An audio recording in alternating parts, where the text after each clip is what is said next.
My name is Gary Blank, and it is my pleasure to be doing this webinar today and talk about the subject of how to start an IEEE local consultants network. A few years ago, I was a professor doing a lot of consulting work and bouncing back and forth between industry and university. And I became a little bit more attached to doing consulting work as time went by. I had over 40 clients that I'd been consulting for, all on my own. And I was doing seminars and quote things like how to find clients, how to build and expand successful businesses, how to prepare for the PE exam, which a lot of people have to do as consultants. And I had done courses that are basically take-home type courses that are based on these subjects. Anyway, I got a call one day and I was asked, Gary, I got your name and number from IEEE and I want to ask you a question. Can you help us to start an IEEE local consultants network in Northern Illinois, which basically includes both the Chicago area and the Rockford area? I agreed to give it a try. After asking many questions about what do I do, what do I say, they were very helpful. Well, the good news was this. Within a matter of 60 days, we had a network going with over 60 members, 60. And I was very thrilled and very excited about what was happening. And so it led eventually to us doing workshops with large attendance. And then we started to get invitations from the IEEE, from the committee called the AICN. The AICN is a coordinating committee. It's the Alliance of IEEE Consultants Networks. And they called and invited me if I'd like to be a member of the committee. And I said, okay, I think I'd like to do that. And so I joined the AICN of IEEE, and I started to do consulting networks. I started traveling around the country at a request of various sections to start consultants networks. And over the time, I probably started between 15 and 20 different consultants networks, mostly around the country. After a while, I became the chair of the AICN, which I was very proud to do. This led to my election by the board of directors to be a vice president of Career and Member Services. And short time after that, I was elected by our IEEE-USA total membership of 200,000 members to be their president in the year 2014. So I'd like to get started and talk to you about the outline of what we plan to do today. First of all, I'm going to talk briefly about the consulting climate and reasons to become a consultant. We'll go into some vocabulary of things that are sometimes misunderstood, talk a bit about geography so you can understand better what IEEE is trying to accomplish. We're going to talk about the third area, how do consultants find clients? There are many useful tools, and many of them have been very effective, and I like them. I still use them. And part B, we'll talk about something called the Consultant Finder, which is something IEEE-USA has created in recent years. And then we're going to talk about the subject of today is the consultants networks, how to start a network and how a network helps you to find clients. After that, we'll talk about starting a consulting network, going through step by step, what steps to follow, and then we'll end up with our conclusion. So that gives you an idea of what to expect within the next 40 minutes or so. So moving along, topic number one, what's the consulting climate like? Well, today we have a lot of outsourcing. We have a lot of downsizing going on. We have layoffs occurring all over the country. We have re-engineering. We have a lot of early retirements and people working remotely. And finally, you can say this creates a lot of needs and opportunities. The consultants market looks bigger and brighter now than it has in a long time, and we're very excited about that. This creates needs and opportunities. Well, why do you want to become a consultant? This is very important because if you have the wrong reasons, you may want to reconsider looking ahead because you got to find that one of these have to work for you. First of all, there's a challenge. There's a challenge to be a consultant, not only in keeping money coming into your home, but also to be an effective consultant and to work on challenging problems. You have to have the satisfaction of knowing you accomplished something, and that was a good experience, and I was very happy with it, and I'm ready to move on. You have to have a variety of things. You may be consulting today in an area involving electronic circuits. Tomorrow it may be motors and generators. Next day it might be a computer program. And you have to have a feeling of independence. I feel as if I'm totally independent to make my decisions to where I go, when I want to take a vacation, and things of that nature. And then you have to look at the income situation.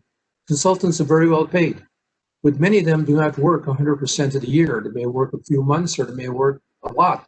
It all depends on what you want to do. So the income can be a very attractive reason to be a consultant. All right, let's talk a little bit now about vocabulary and geography. The IEEE-USA Board of Directors already exists. This consists of the presidents and the region directors and some other members, vice presidents and some people from other boards. When we form a consultants network, which we'll just denote by simply a CN, the network is formed by a section. Your section has to form the network or help you with forming the network.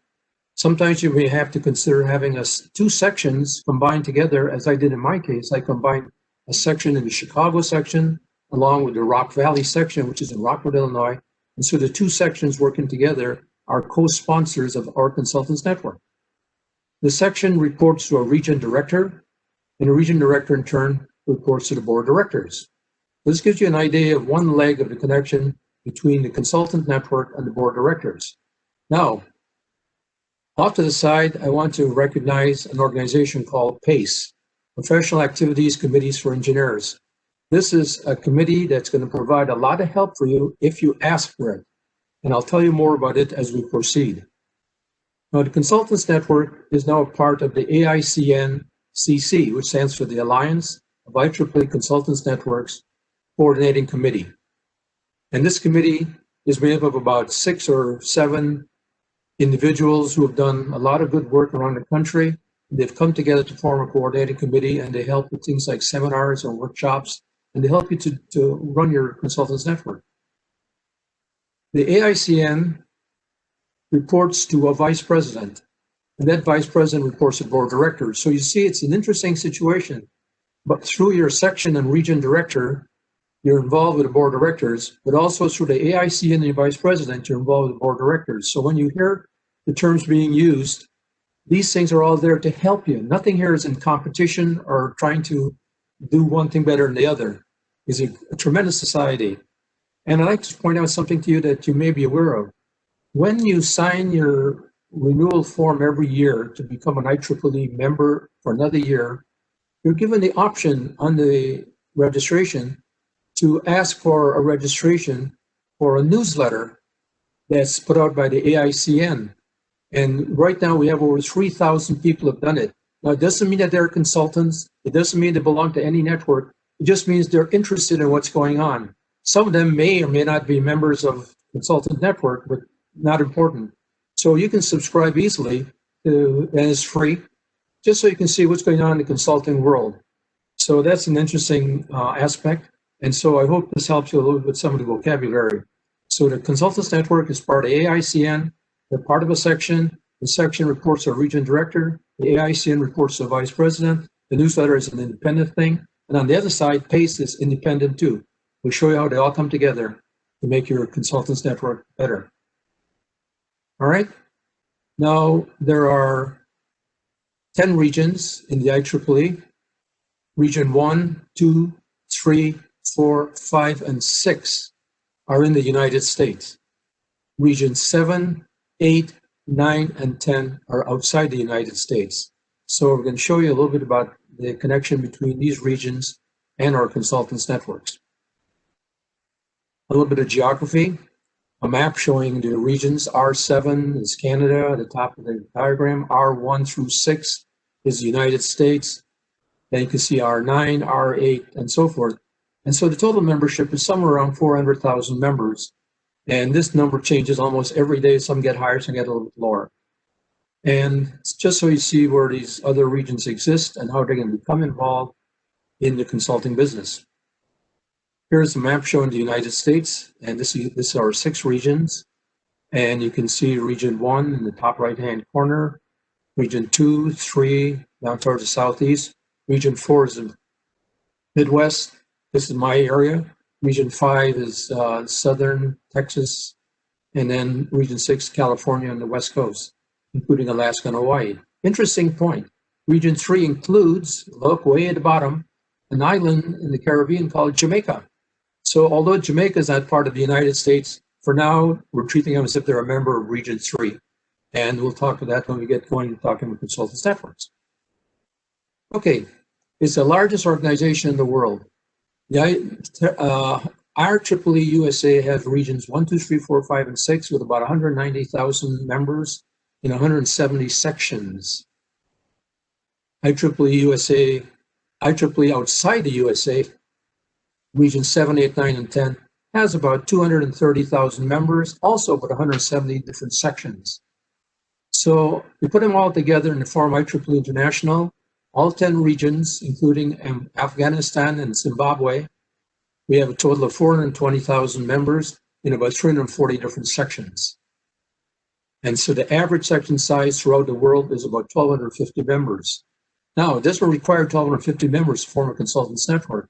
We have sections that have 11 or 12,000 members. They may have a network, or some of them may not. We have some that have 50 or 90 members, nowhere near 1,250. They too can form a consultants network, and many of them have, and they've done it very successfully. Okay, third subject, how do consultants find clients? Well, that's a good question, and it's a topic that can take us many, many hours on. We'll try to make it as effective as possible. First of all, it's an inefficient marketplace. We have a very poor way right now of trying to find or trying to connect consultants with clients. We have no very effective way. There's no opportunity to meet. How do consultants and clients meet each other? It's very difficult.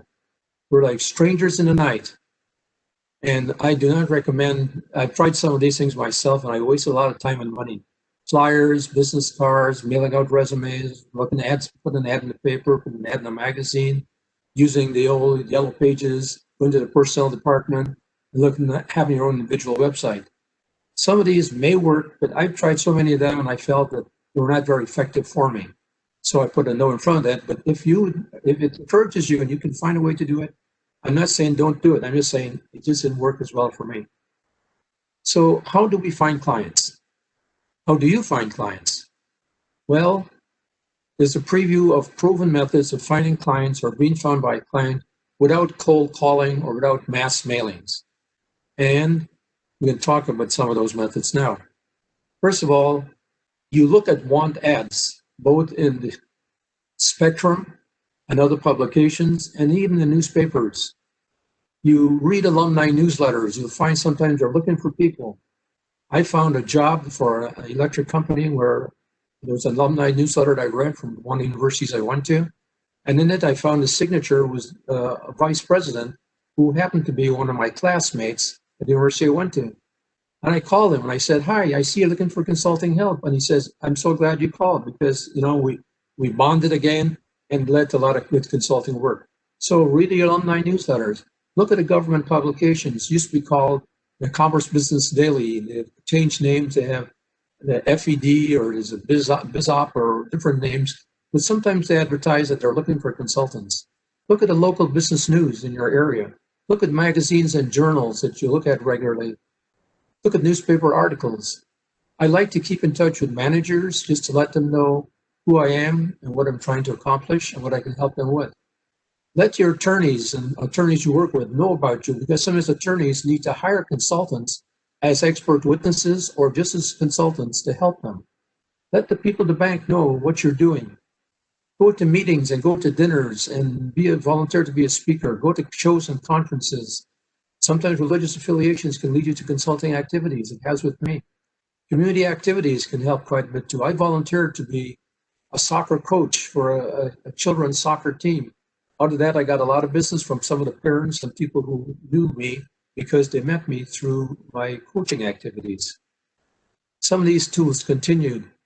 University faculty and administrators, let them know, because sometimes somebody goes to a university and say, "We're looking for a consultant in a certain area. Can you help us find one?" And you happen to be connected to that same university faculty member or with the administrators at the university. keep in touch with fraternities if you're a fraternity member or member of sorority or any social club. Just stay attached. Former employers, somebody will hire you back once you become a consultant to come back and help them. Former employee associates. Now, the next thing is very, very powerful. I've gotten a lot of success with number 17, teaching. I volunteered to teach courses in the evening while I was working, trying to find consulting business. You don't necessarily have to have a PhD or an advanced degree, but you can volunteer to teach almost anything. Sometimes you may be teaching a course that is not a technical engineering course. I'll take an example. You may want to teach a course in dancing or a course in playing chess. But you do it because you meet people, and when they know what you are and what you're doing, makes a big difference. Don't worry about the pay. The pay for being a teacher on a part-time basis and teaching courses in the evening, it doesn't pay even enough to cover the expense of you going to the classes, but it finds you consulting in consulting business. Look for speaking engagements when they're possible. Volunteer and look for society membership. Okay, now each one of these can take a lot more time, but I don't want to dwell on that because I want to go on to the next subject, and this is for how the website works. This is a website that's very special, and you're going to hear the word premium used in connection with this because it's called the Premium Consultant Membership. Now, you do not have to be in a network to be a premium member. There are people who are independently, they don't have a network to work with or work from, but they can become a premium member. For example, a client in industry is looking for help and wants to find a consultant. So welcome to using the Consultant Finder. Do you need a consultant? Here's where you're going to find one. This is the premier service where we match consultants with clients. Here you can find the world's best electrotechnology consultants, information technology also, no charge for the clients. They can come and look at a database that would include you as a consultant, or they can sometimes come and post an assignment and say, we're looking for an engineer. They don't want to go through all the names. They just come, they post it, and we post it for them because sometimes one of our members might find very useful.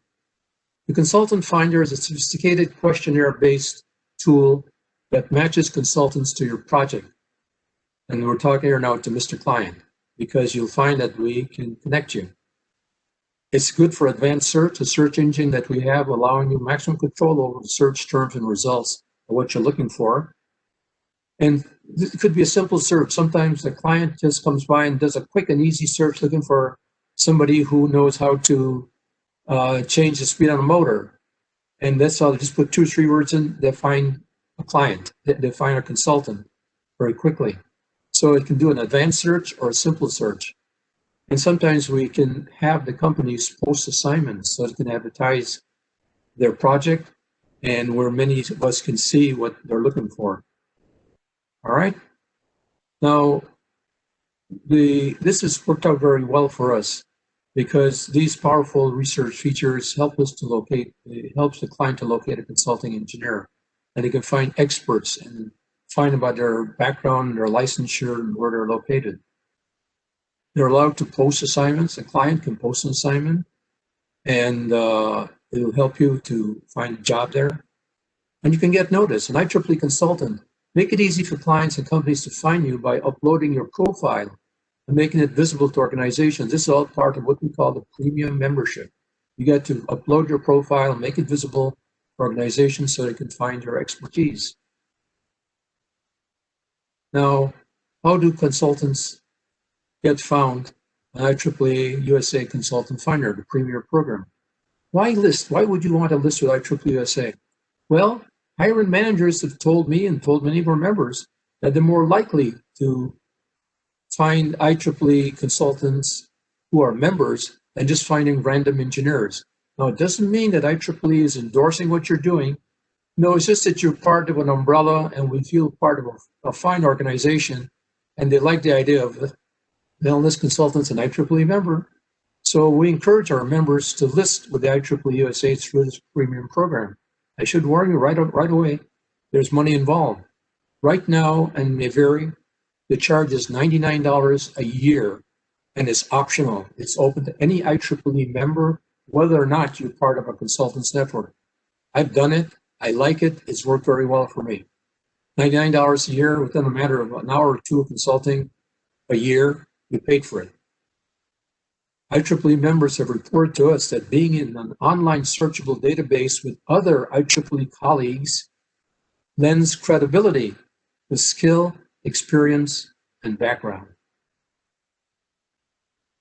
Now, let's talk about consultants networks. Part C. A was the miscellaneous useful tools. B was the consultant finder, the premium method. Now we come to the part that is the subject of our talk today. How do the consultants networks do it? This is the way that I've found a lot of business myself. I've used parts A, the useful tools, part B, the consultant finder, and part C, the consultants networks. Let's talk about the consultants networks now. This was our major topic anyway.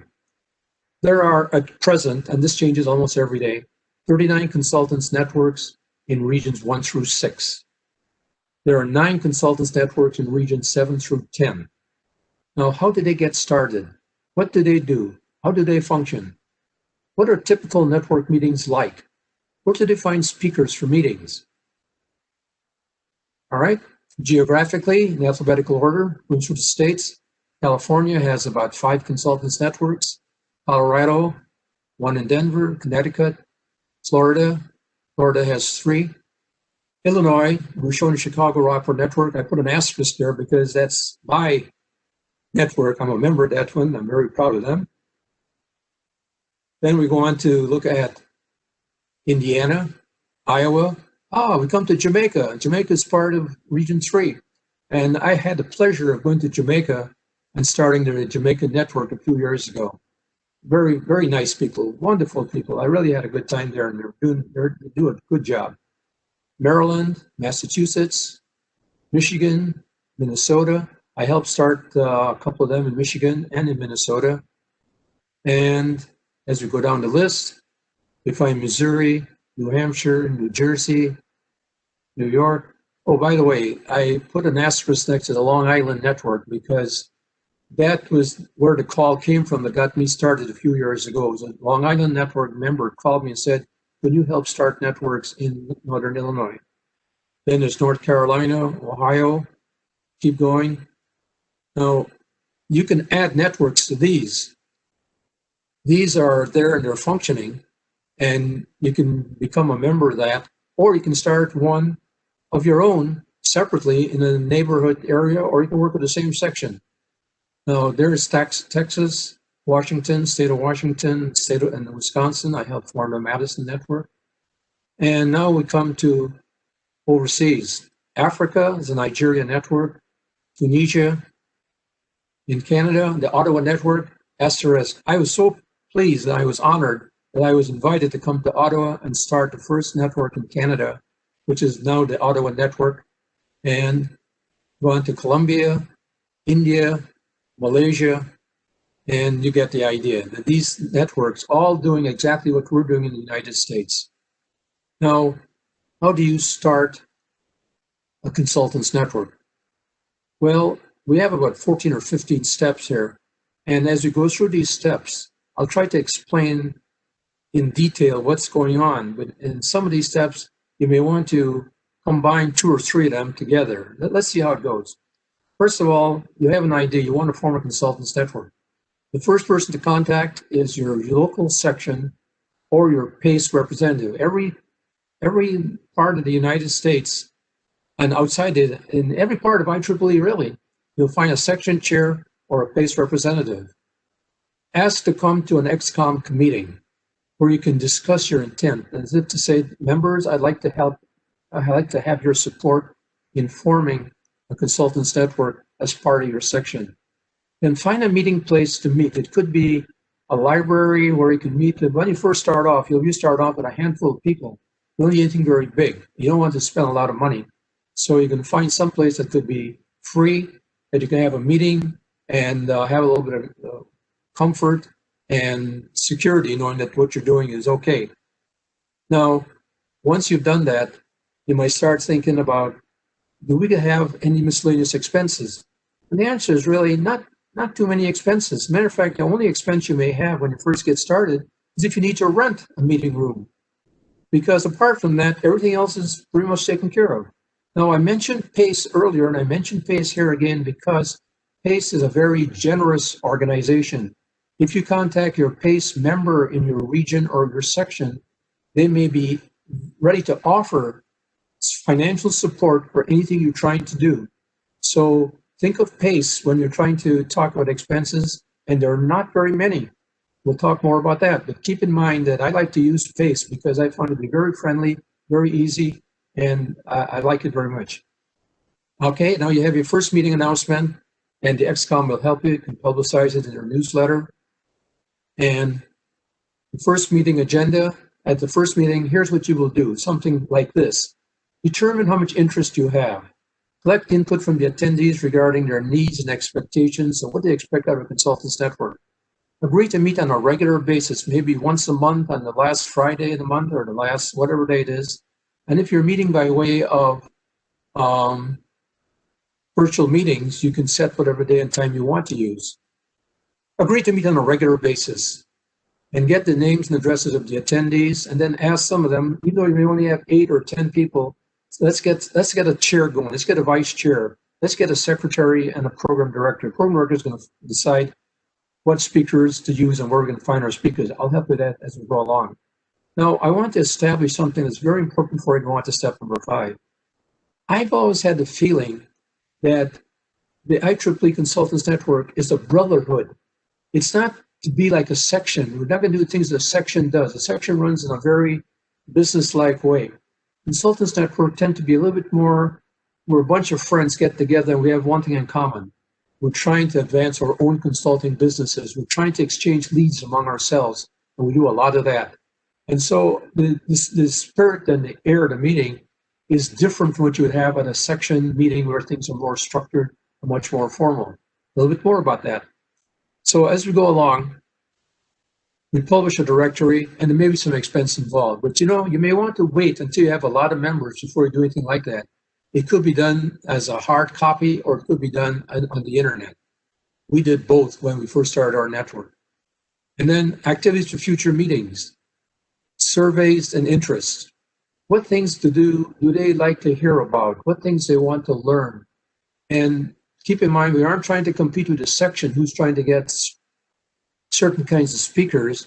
We're trying to do surveys like, what do you charge for consulting assignments? And how much experience do you have? And what does a client expect you to charge? And how do you go around? And so we talk informally about these things. And then we talk about our interests. I'm looking for a business in a certain area. Can you guys help me? And vice versa. And I've had a good experience many times of saying, I go out on a consulting assignment, I'm working there, and I overhear the manager saying, I can sure use some help from an electromagnetics expert. Guess what I do? I go back to the meeting and I call my electromagnetics friend and refer them, and they get the job. And then later on, months, weeks, years later, I get a call saying, I was referred to by somebody else. You see what I'm talking about? The spirit of the Consultants Network is that of helping each other. I give you a referral, you give me one, and we help each other because I know what you are about. And so for this reason, when we talk about future meetings and surveys and interests, we find that people are always saying, where do you find speakers for a consultants meeting, consultants network meeting? I'm saying it's easy.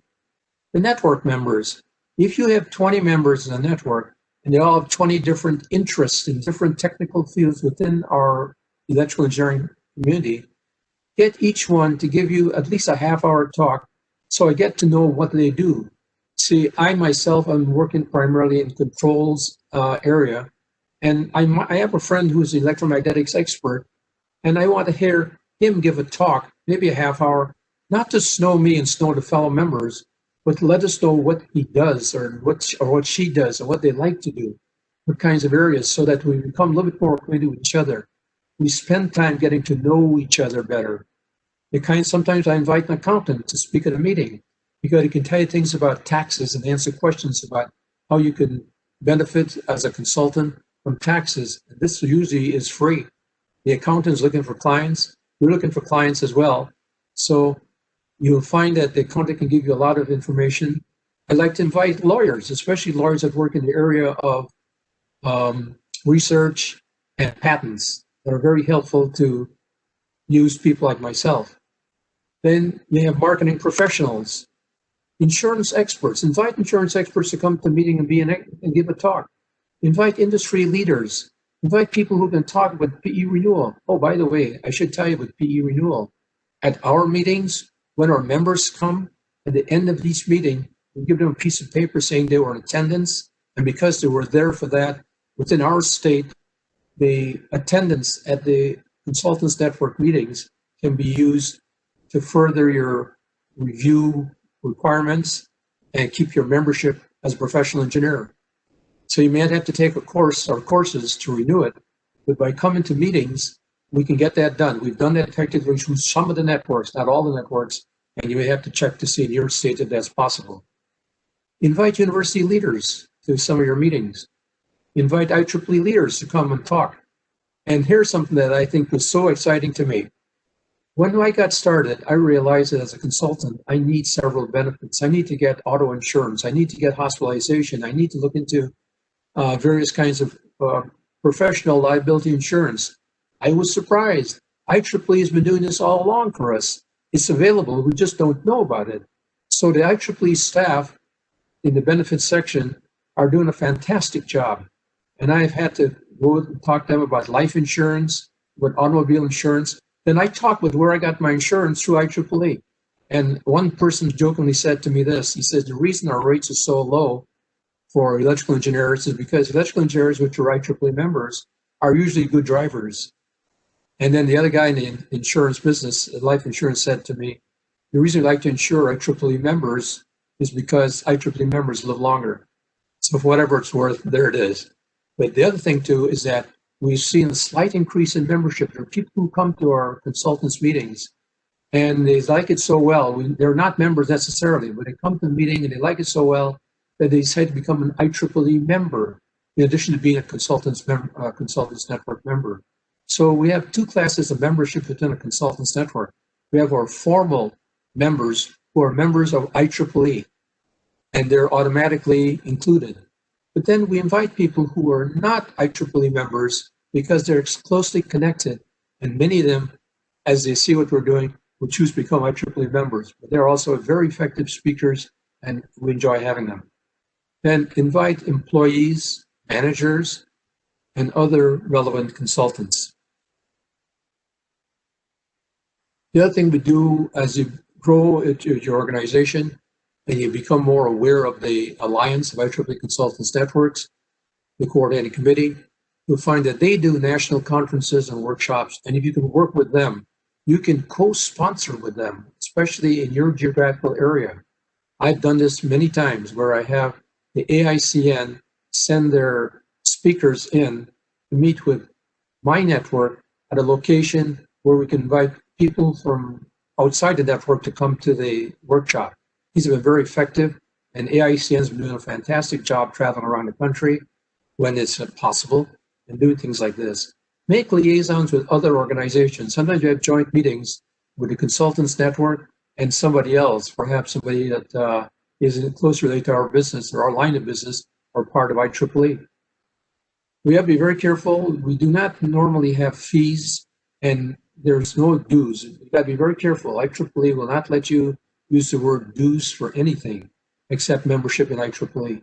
So sometimes you have to have a membership fee. And as I mentioned earlier, sometimes there's no fee or it's very little, if any. But sometimes it's a little bit more appreciable because the Consultants Network may be doing a very fantastic job with an internet website. And it costs money to do that. But it's an option. We have membership fees that are little or zero. Some Consultants Networks, there's nothing involved. We meet in a free place every month, whatever it is. Then on the other hand, we have some who charge $100, a couple hundred, maybe even more than that for membership fees because they include you in the internet. Now, some of those networks, you can join them, pay little or no membership fee, but you don't have the exposure through the network that Consultants Network choose to have. This is different now from the one we talked about in topic number B earlier, which was about the consultant finder that IEEE does. This is for the individual network that you have a choice of being, as a network, you can do it, or you can have it, but you don't have to include all the members. Just look to see who's available, who wants to do it. We'd like to ask you to be consistent with the code of ethics that IEEE is so ardent about, and you can read it over. We'd like to think that we're in good standing because our consultants do observe the IEEE code of ethics. Bylaws are optional. When you first start to see, like, where am I going to get bylaws from?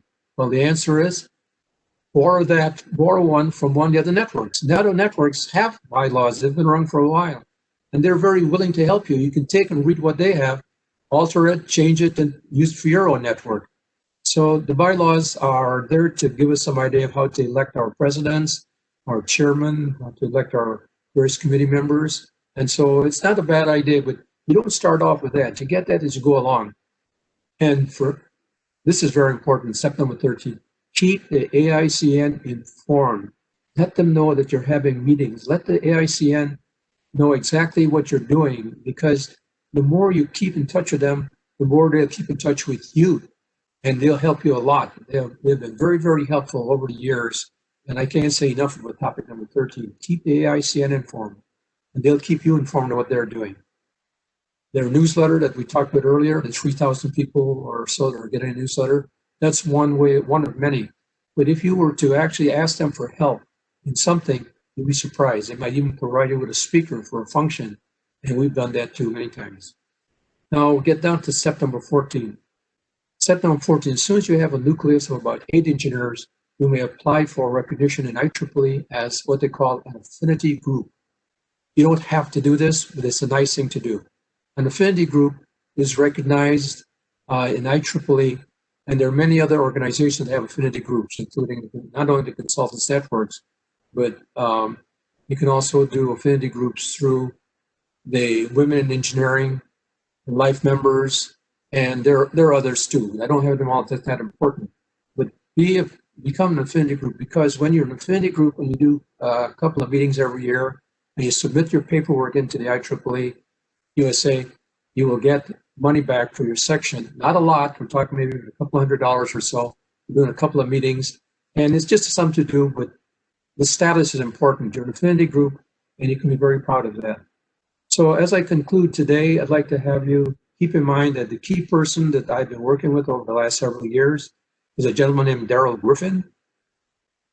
He is a program manager at IEEE-USA. He's an employee of the IEEE-USA. Here's his email address, d.r.griffin@ieee.org, and he'll be able to help you with many of these things that we're talking about. So if you have any questions, since this is not a live thing, I don't have a live audience, I can't help you by answering them, but I can certainly recommend that you contact Daryl Griffin, the program manager, at d.r.griffin@ieee.org. So let's form a network. Let's network, and let's get a happy group of people going together and building each other's consulting businesses. With that, I'd like to conclude, and I thank you for your attention and your time, and good luck with your consultants network. And Gary, thank you so much. This is actually Daryl Griffin, so thank you so much for that plug. And yes, please, if you have any questions regarding this presentation, don't hesitate to send me an email. I will respond as soon as possible and answer the question as best I can. Gary, I actually have a question for you. Real quick, we're having this particular topic because we not only want people to start consulting networks in different sections, but we also want people to restart consulting networks that may have gone dormant or something like that. The folks who are looking to restart networks, can they use these same steps that you just outlined to restart their network? Well, restarting a network is not trivial, but it's not difficult either.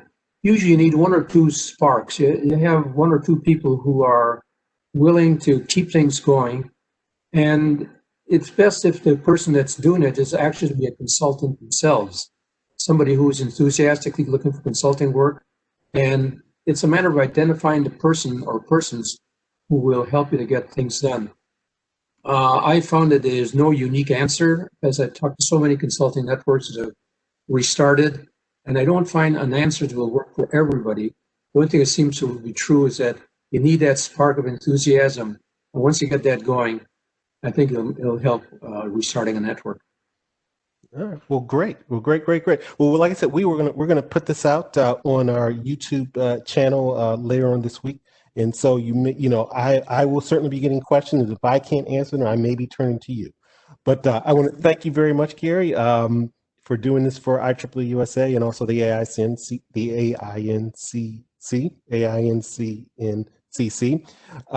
and we appreciate you so much. My pleasure. Thanks very much. All right. Thank you so much. Bye-bye. And